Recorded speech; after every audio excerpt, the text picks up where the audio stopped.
Here at Gratia Pearl, we have a variety of different charms, including the ivy symbol, our 1908 charm, special event charms from national conferences and boules, milestone charms such as the Silver Star and Life Member charm, various states, the year you joined your organization, HBCUs, line numbers, and so much more.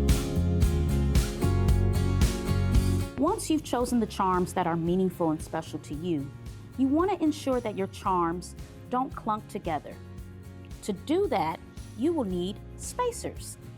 It's very important that when choosing your spacers, you choose at least 1 to 3 spacers between each charm.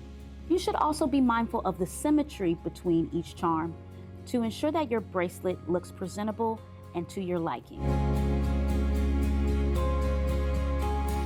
Finally, you can string your bracelet together.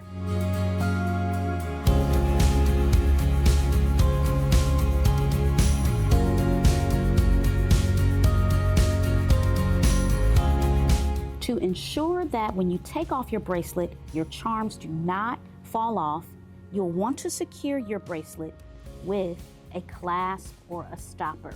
Simply take your clasp, open it, and clasp it on the end of your bracelet. And there you have it. You have officially created your first charm bracelet.